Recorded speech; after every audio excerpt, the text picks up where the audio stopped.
Good morning. Good morning. Good morning. I see you got some of your Dr. Seuss hats on.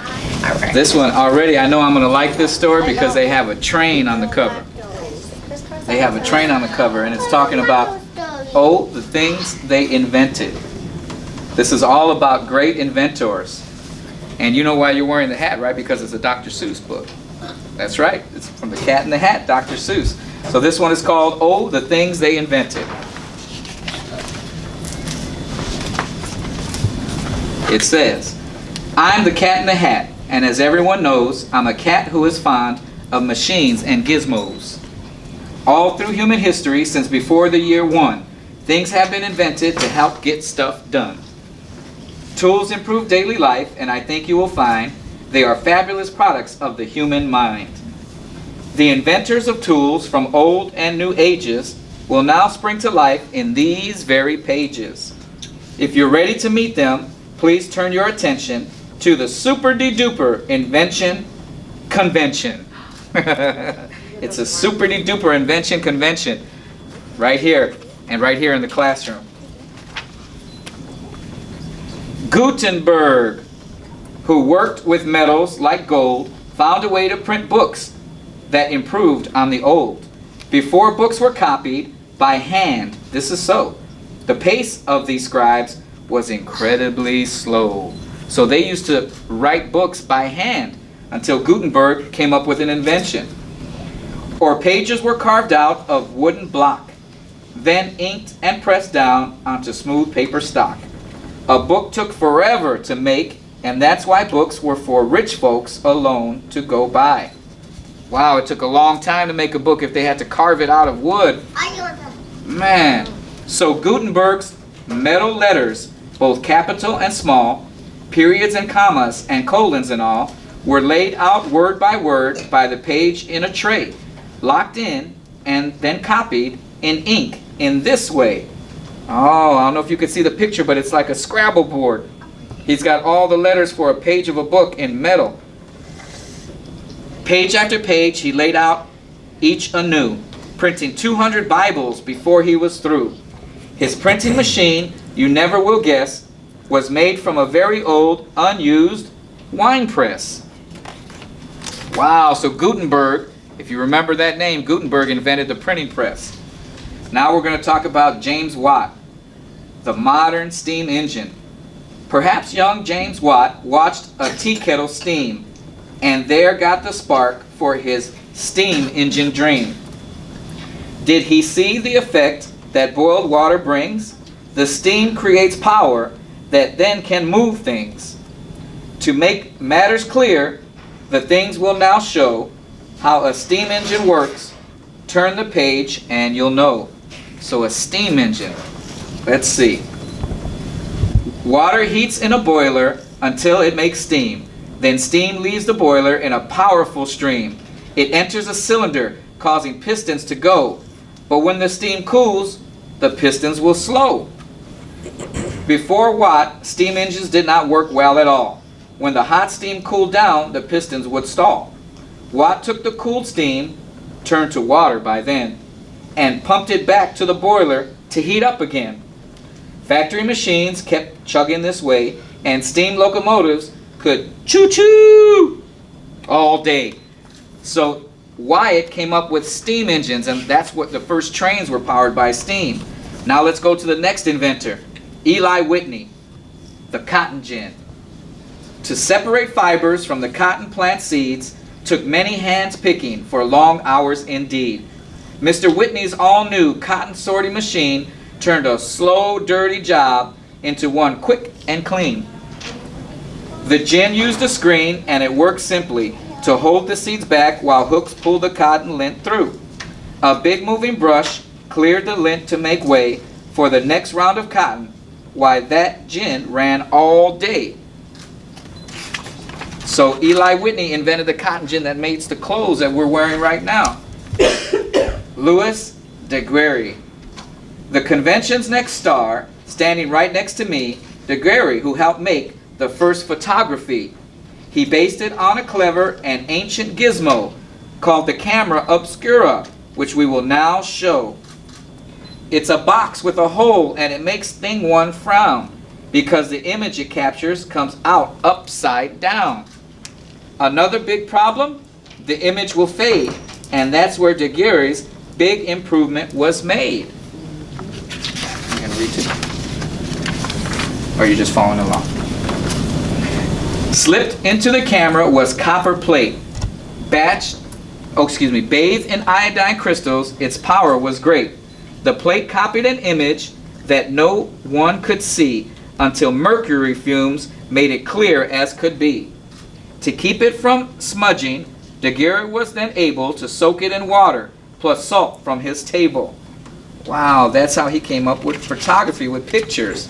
Now the next inventor, Samuel Morse. Messages by wire. Before Morse, the mail traveled only by letter, but mail sent by wire moved much faster and better. Pulses of current could work in effect to cause electromagnet to deflect.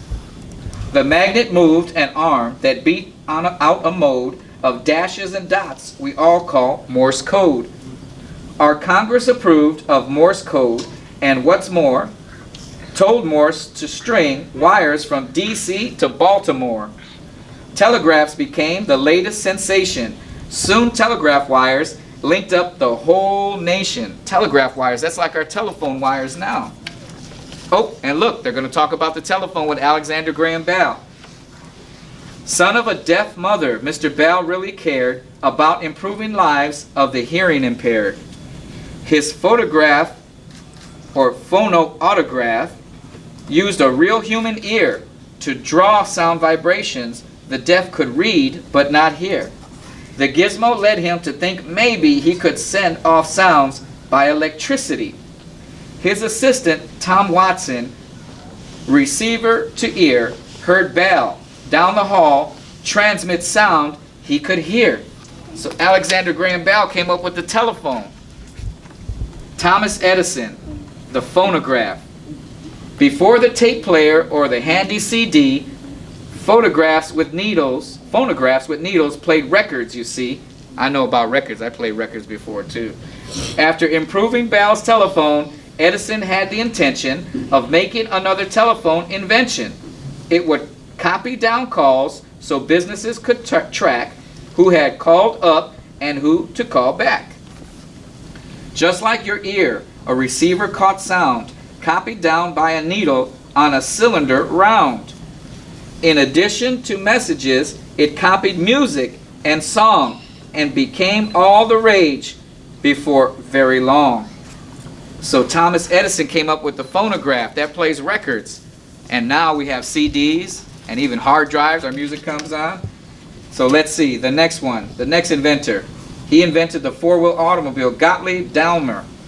A man named Daimler, who I will now mention, made a gas-fed internal combustion engine. He used this engine to power a bicycle, turning it into the first motorcycle. Next, he took a stagecoach and unhitched the horse team, then fitted with an engine. Now, what was his scheme? The wheels spun around, and experts all feel that this was the first four-wheeled automobile. Wow, he might have invented the first car. Now, we're going to talk about planes with Wilbur and Orville Wright. When motorized airplanes had all so far failed, the brothers Wright felt that they had the deal nailed. Making wings shaped for flight was the Wrights' fondest goal, to allow for balance and flying control. A movable rudder that fit on the rear was added to help the brothers to steer. On a hill in Kitty Hawk, after many a try, Wilbur one day set out to fly. And 852 feet in the air Wilbur flew. He made like the birds and made history too. Wow, Wilbur and Orville Wright, they flew a plane.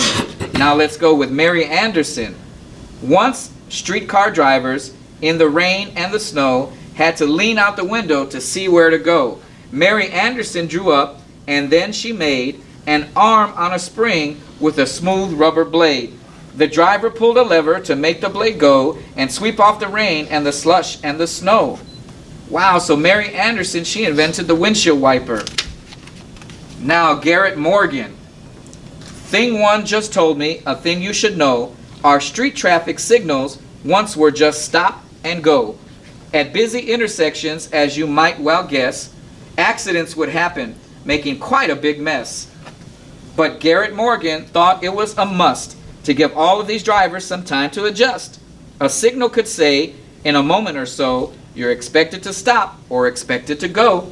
He invented a signal that paused half the way between go and stop, like yellow lights today. Oh, he invented the yellow light. He invented a pause in it. Uh-oh, now we're getting to computers. Now we're getting to computers. In 1936, Conrad Souza invented a machine, that first working computer the world's ever seen. The computer had everything a modern one has: input, memory, process, output, and all of that jazz. Steve Jobs and his team all get a big nod for the Apple computer, the iPad, and iPod. Not to mention the iPhone, which, as I understand, is a computer that fits in your hand. Android's better.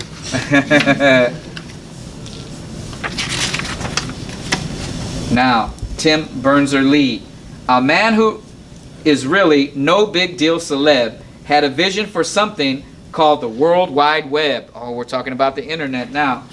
The web thing would have no bosses or leaders. Its contributors would be its viewers or readers. His own computer, which was brand next, set up a web of computerized text. Users added content as they went along. The web was soon up and it was going strong. Politics, facts, personal blogs, home videos of kittens and dogs. Tim Berners-Lee, now read my lips. Put the knowledge of the world at your fingertips. And speaking of tips, I have one for you. With a dream and a plan, you can make gizmos too. And if stumped for ideas, please don't forget that you can put on my red and white hat, cat's thinking hat. The end. Wow. All of these inventions. What was the coolest invention that you think that somebody came up with that I read about? What was the coolest invention? What do you think? Would it be the airplane? The computer. The computer. That's probably the coolest one, right? And what do you think? The airplane. The airplane? Those were good inventions, because now so many things fly across the air. All of our packages and people. We fly things in the air. And the computer, where would we be if somebody hadn't invented a computer? We would just be talking. Talking and talking and talking and talking and talking to each other. What else? What else did you like about this book? What other inventions? What do you think?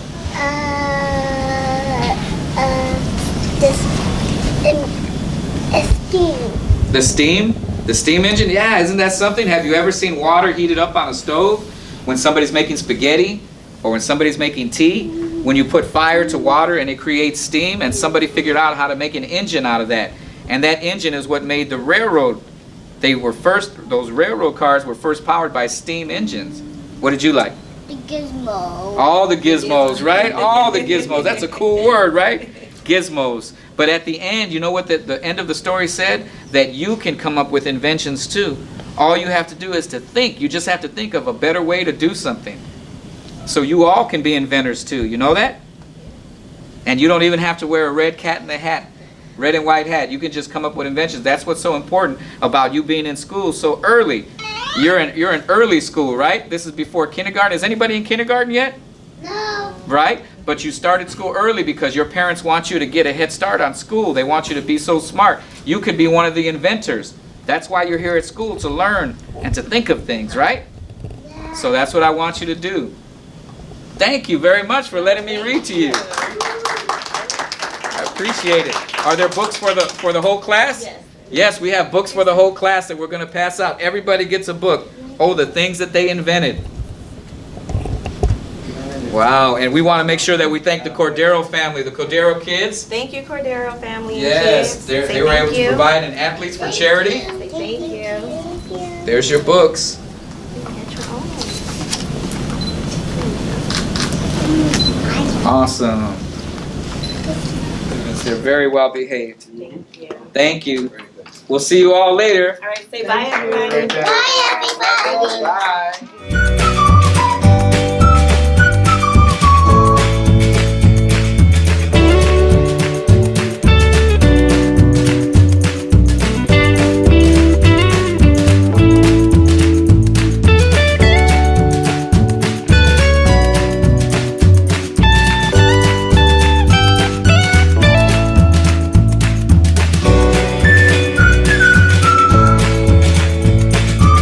Hello, East Chicago. Fire Chief Anthony Cerna here at Cary Gosh, and I'm so pleased to be here. It's the Cordero Kids, Athletes for Charity. We're here getting books to these children here. The books that we're reading today are Oh, the Things They Invented. This is our second year for this event. Is that right? It is. This is Kathleen with Athletes for Charity, and this is one of our young Cordero kids. If you want to tell us a little bit about what we're doing here. Sure. So I am Kathleen Laporte. I am the founder of Athletes for Charity, which is an organization based in New York City. We came to learn about the wonderful city of East Chicago in 2014 when one of your NFL players, your homegrown NFL players, reached out to us to support the city. And since then, it has touched my heart to bring more resources and opportunities to the youth of East Chicago, primarily through STEM and literacy. We have a few programs going on throughout the city. Chief Cerna has been an amazing support of all of our programs since 2014, so we want to thank you for being an amazing steward for your city. And then to introduce Saul Cordero. I met him in 2016 when we did a free football camp with K1 Short here in the city. And since then, he and his younger siblings have served as our mini interns, and they spearheaded this amazing book drive that raised over $2,500 to purchase books not only for all of the students here at Cary Gosh, but also we are donating to select classrooms in all of the elementary schools, as well as some other schools in NWI. So, Saul, would you like to say anything? I'm thankful that we can do this. All right, we're all thankful. We're thankful for you and the effort your family has put together. Kathleen with Athletes for Charity. The bottom line is here in the city of East Chicago, we're making strides with partnerships such as this to reach our children in this community. And we'd like to thank you. And thank you, Kathleen, and thank you, Cordero Kids.